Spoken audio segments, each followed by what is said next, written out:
उपस्थित पवित्र आत्माओं, आज शिविर का पहला दिन है।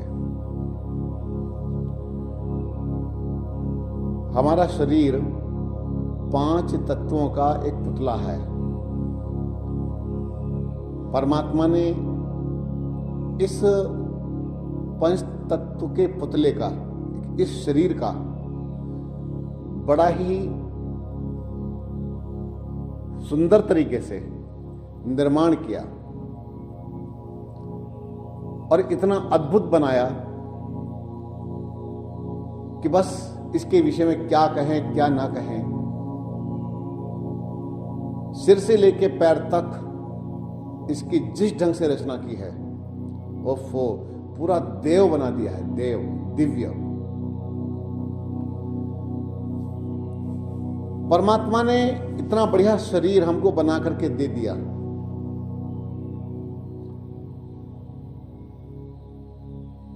बनाने के बाद जब हमको सौंप दिया, हमको संसार में भेज दिया कि जाओ तुम इस शरीर से अपना जीवन यापन करो, काम चलाओ।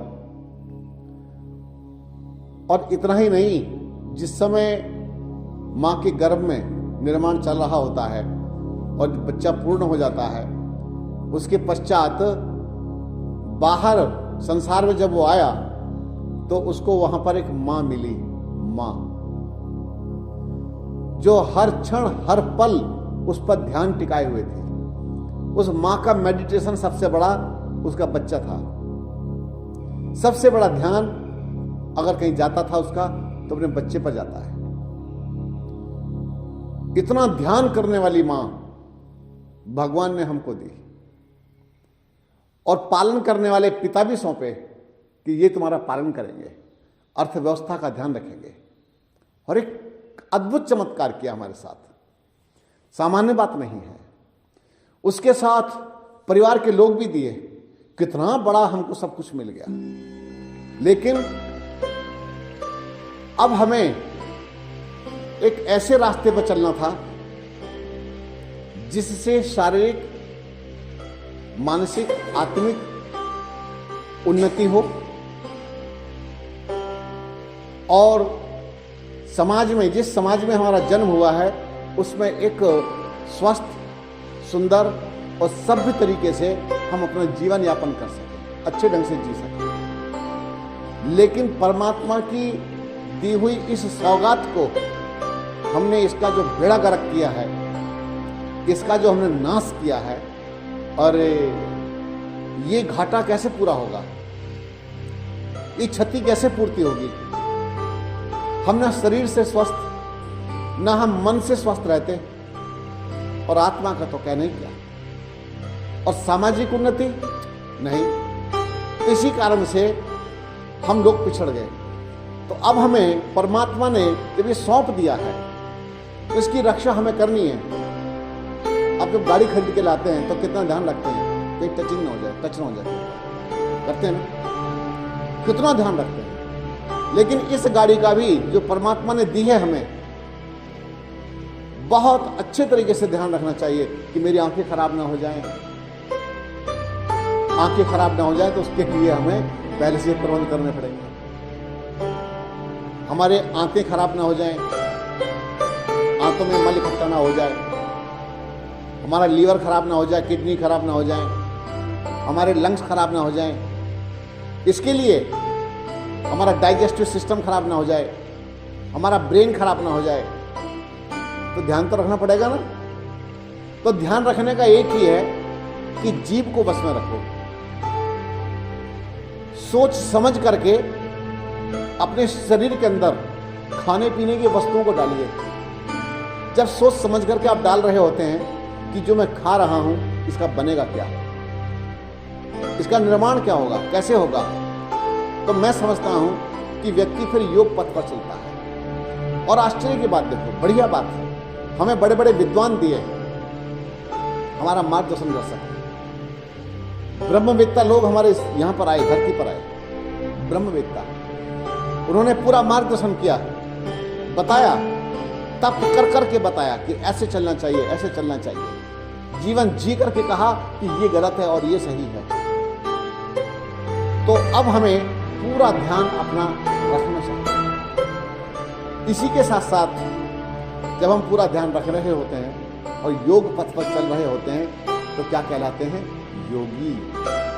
और जब हम अपना ध्यान नहीं रखते, केवल खाना पीना सोना, ना अपनी कोई उन्नति ना सामाजिक उन्नति, उसको कहते हैं भोगी। और जब भोगते भोगते भोगते शरीर में विकृतियां आ जाती हैं और सिर से लेकर पैर तक पूरा शरीर चिल्ला रहा होता है, तो फिर हमारे शरीर में आ जाती हैं व्याधियां, रोग आ जाते हैं, तो बन जाते हैं रोगी। तो अब हमें रोगी से निरोगी बनना है और निरोगी से योगी बनने के मार्ग पर, और जीवन को ऐसे जीना निष्कंटक। मैं तो बार बार कहता हूं ये संसार बड़ा अद्भुत है, मुझे तो बड़ा आनंद आ रहा है। ऐसा नहीं कि मैं लिप्त हूं, बिल्कुल गलत। मैं तो बिस्तर बांध के एकदम तैयार बैठा रहता हूं 24 आवर्स। आपको सच्ची बता रहा हूं, मैं एकदम रेडी हूं, हर तरह से रेडी हूं, तैयार बैठा हूं। मुझे अभी जाना पड़े संसार छोड़ के तब भी कोई डर नहीं, इतना भी लेश मात्र भी नहीं है मेरे अंदर, है ही नहीं।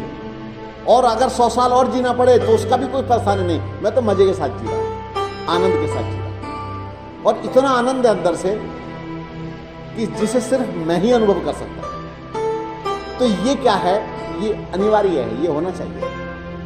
तो संसार बहुत आनंददायक है। संसार में जहां देखो वहां एकदम आनंद है। दृष्टि बदलते ही, दृष्टि थोड़ा सामने से इधर हटाते ही, वहां भी परमात्मा ने कितना सुंदर रचा है संसार। थोड़ा और जाएंगे जंगल की तरफ तो और अद्भुत दिखाई देगा। आप किसी दूसरे शहर चले जाएंगे तो अलग ढंग का शहर दिखाई देगा। आनंद लीजिए ना हर पल हर क्षण। और देखो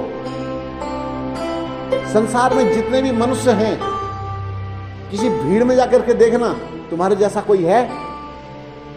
कोई नहीं है। तो आनंद लीजिए कि तुमको परमात्मा ने बिल्कुल निराला बनाया है, अद्भुत बनाया है। शीशे में देखना जरा झांक करके, कौन है तुम्हारे जैसा? जब तुम्हारे जैसा कोई नहीं तो तुम तो बिल्कुल निराले हो, तुम बिल्कुल अद्भुत हो, अद्वितीय हो तुम। हम सब अद्वितीय हैं, हमारे जैसा कोई नहीं।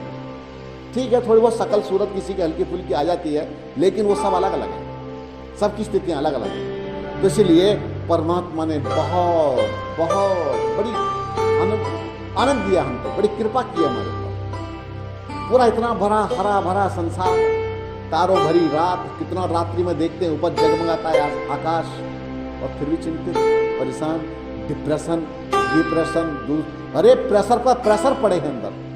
इतना प्रेशर डाल करके बैठ गए, मैं दुनिया बदल दूंगा। पहले खुद को बदलना पड़ेगा भाई, पहले खुद को बदलना पड़ेगा।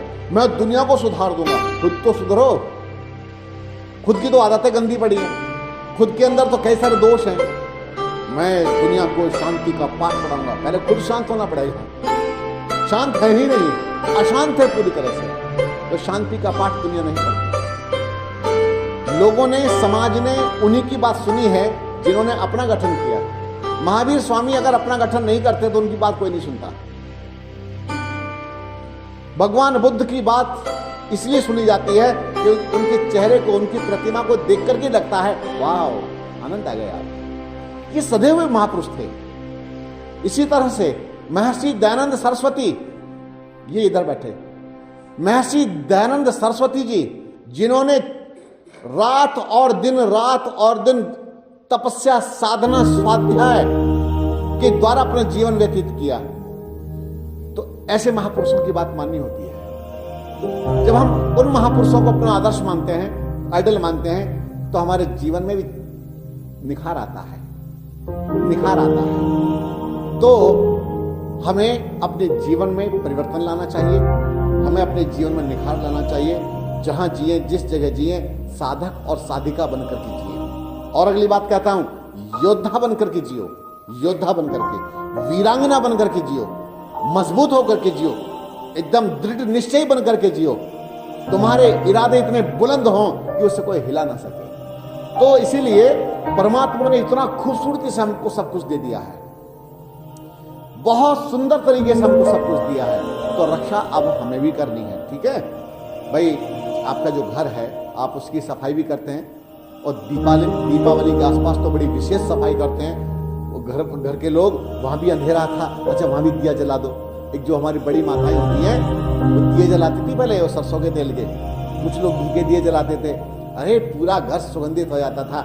अच्छा अरे एक दिया वहाँ रख, वहाँ बहुत अंधेरा है, मेरे घर में कहीं भी अंधकार नहीं रहना चाहिए। तो इसीलिए अपना जो शरीर है, ठीक है, इसके अंदर भी रोग नहीं रहना चाहिए।